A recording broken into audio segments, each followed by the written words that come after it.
돌고래를 몰아요.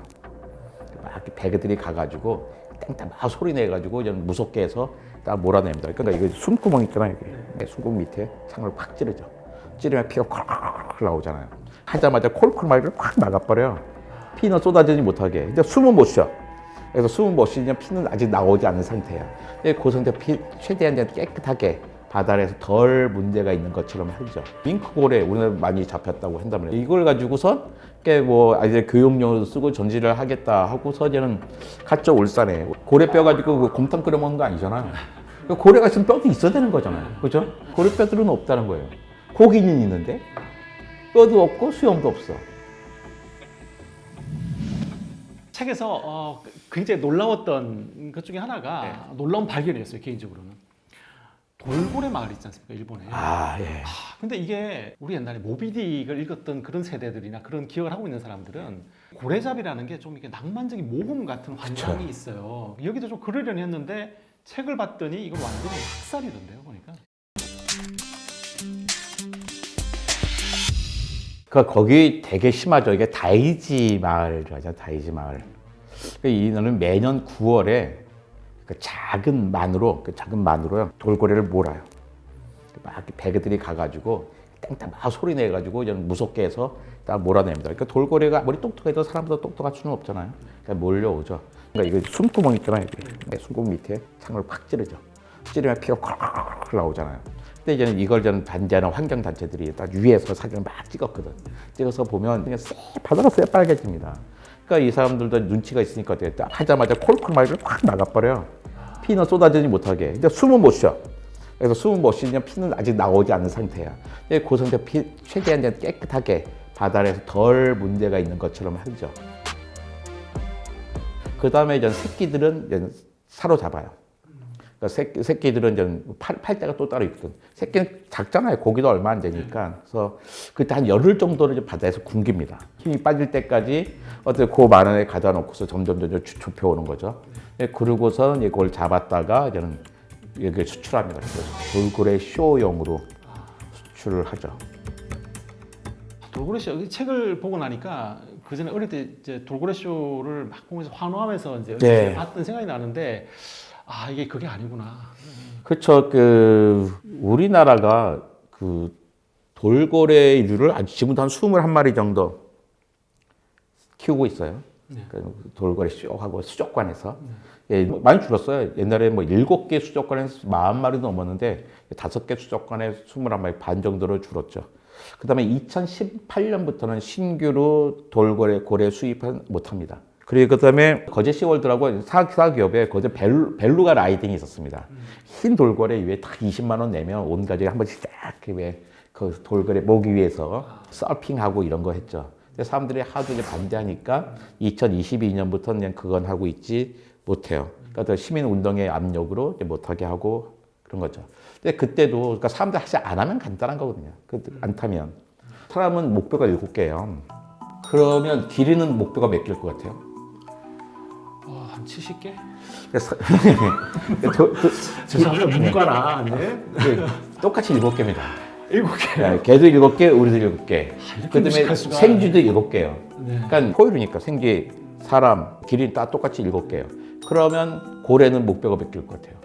그래도 7개일까요? 7개죠. 똑같이 포유류니까. 포유류니까. 네, 포유류니까. 그러니까 같은 설계도에 있는 거란 말이에요. 저 대산 가서 고래 본 적이 있어요.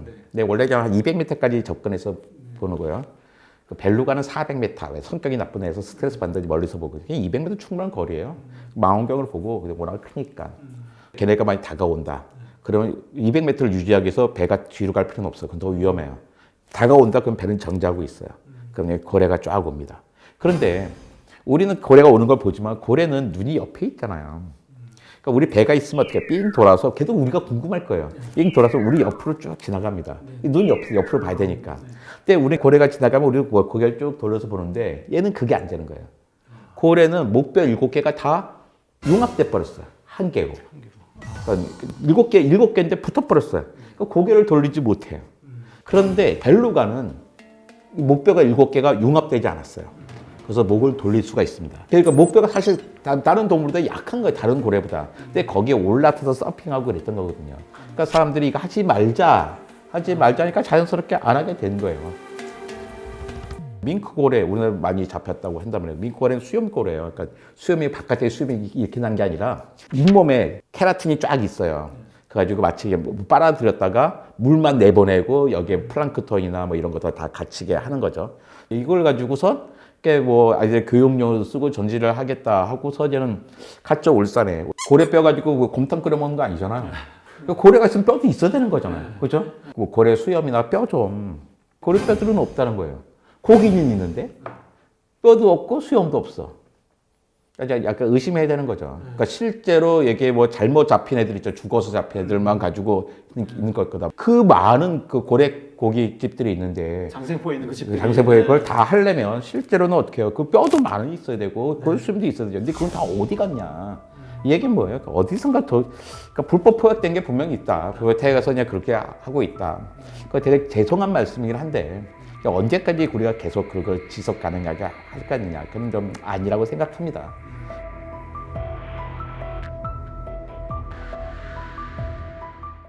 제가 책에서 아주 재밌게 읽었던 것 중에 하나는 따지고 보면 한국 사람은 매년 평균 20마리의 공룡을 먹고 있다. 예.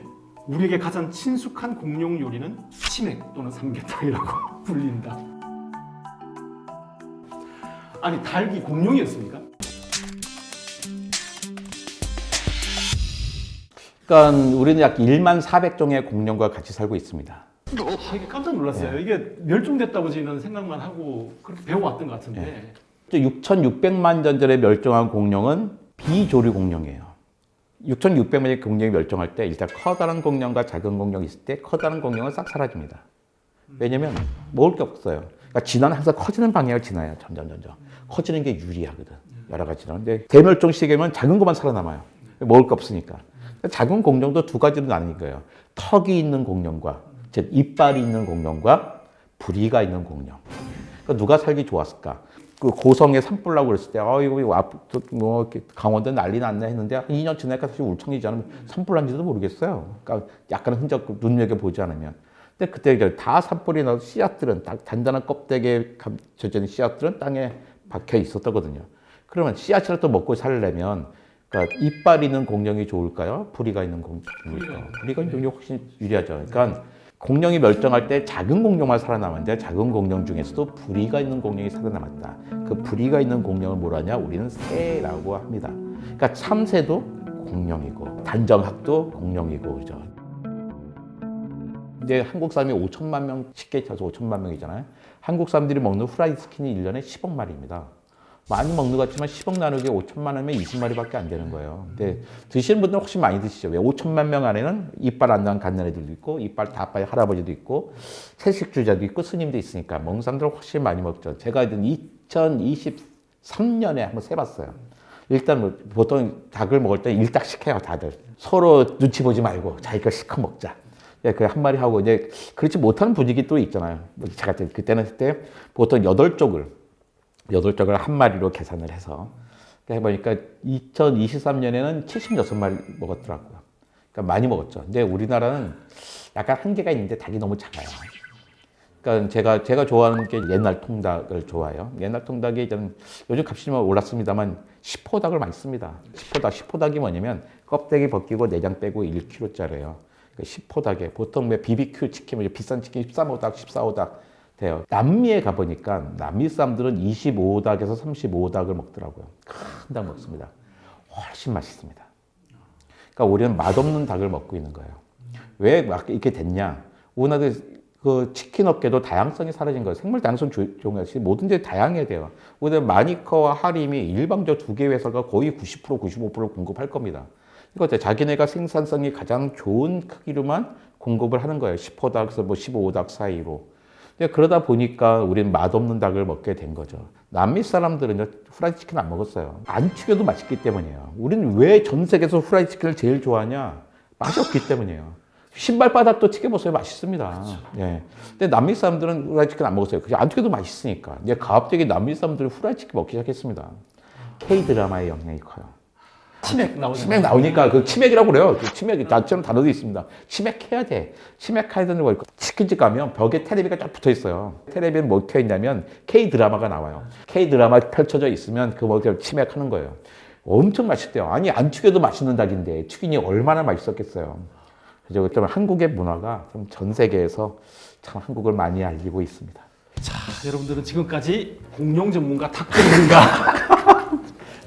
닭 이야기 나오면은 거의 뭐 밤새 하실 수 있을 것 같은데. 닭은 맛있죠. 닭 정말 맛있습니다. 닭 좋아하고요. 근데 우리가 좀 큰 닭 먹었으면 좋겠다. 특히 우리 옛날에 어릴 때 삼계탕 백숙 정말 맛있었어요. 그 어린 나이에 옛날 백숙에다 그냥 마늘을 크게 넣었어요. 아주 어릴 때 마늘 안 먹을 때인데도 그런데도 맛있었는데 왜 나이가 들수록 점점점 왜 우리 할머니가 했던 백숙보다 우리 아내가 하는 백숙이 맛이 없을까? 왜 엄마가 한 백숙보다 우리 아내가 한 백숙이 맛이 없을까? 제 아내가 요리를 훨씬 잘해요. 근데 닭 요리로 가면 그 옛날에 그 맛이 안 나는 거예요. 그 이유가 아내의 잘못이 아니라 닭이 잘못된 거다. 우리도 큰 닭 좀 먹읍시다. 그 여러분 누군가요? 닭 좀 이렇게 우리 큰 닭, 한 25닭 우리 공급하는 회사 하나 만들어줬으면 좋겠어요. 제가 지금 이 책 한 장 한 장 보면서 관장님이 꿈꾸는 세상이 어떤 것인지를 정말 공감하면서 그렇게 읽었거든요. 마지막으로 과학의 눈으로 세상을 본다는 게 어떤 태도로 말하는 건지 좀 정리해 주시면 좋겠습니다. 그래서 책에 이런 게 있어요. 이렇게 택배 상자에 구멍을 뚫자. 여러분 이게 마트에 가면 뭐 그 박스 세잖아요. 내가 제일 좋아하는 박스는 뭐냐면요. 바나나 박스예요. 바나나 박스 옆에 구멍 탁 손 다 넣을 수 있는 거잖아요. 왜 사람들은 다 그걸 택하려고 그래요? 왜요? 들기 편하거든. 그래서 하루 종일 택배를 하시는 분들, 마트에서 그 계산해 주신 분들을 위해서라도 그 구멍 하나 뚫으면 얼마나 좋을까. 사람들이, 소비자들이 싫어한대요. 왜? 구멍을 뚫으면 속에 이물질이 들어갈 수도 있어. 안에 뭐가 있는지 다 알잖아. 생에 그런 게 없어. 다 박스 안에 몇 겹으로 쌓여 있지 않습니까? 뭐가 먼지가 들어간 게 뭐가 문제예요? 그 쌓여서 뭔지도 몰라요. 근데 그 할 때 한 200원, 220원 정도의 돈이 듭니다. 그것 때문에 사실은 220원 때문에 안 해줬던 건데, 우리가 그 정도의 경제력은 되지 않습니까? 우리는 모든 걸 택배 분들에게, 아저씨들에게 의존하고 있잖아요. 택배 아저씨뿐만 아니라 택배 아가씨도 아줌마들도 많이 나와야겠죠. 그런 시세상이 바뀌고 있다면, 그를 위해서도 우리는 되게 좀 들기 쉬운 박스가 만들었으면 좋겠어요. 제 친구 민생연구소장 안징어 쌤이 이거 어디서 무행시험을 봤어요. 이거 갖고 1인 시위를 하더라고요. 이거 구멍 좀 뚫어주라. 실제로 변화가 일으켰습니다. 그 시위 다음에요. 우체국 박스에 구멍이 뚫린 게 생겼어요. 우체국 박스 큰 거에는 구멍이 뚫렸어요. 한 사람의 움직임이 세상을 바꾸더라고요. 관장님은 그런 게 과학적인 태도라고 보시는군요. 그게 과학적인 태도죠. 그거 하면요, 사람들이 드는 에너지를 한 10% 이상 줄여들 수 있고요.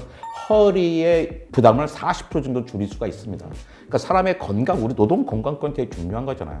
구멍 하나로 그 사람을 피곤하지 않게 한다면 뭐 세상이 점점 명랑해질 수 있겠죠. 태백시에 덜 미안하고. 그런 세상이 과학의 눈으로 세상이 볼 때 점점 이렇게 조금씩 변해갈 수 있을 거라는 생각이 듭니다. 나와주셔서 감사합니다. 네, 고맙습니다.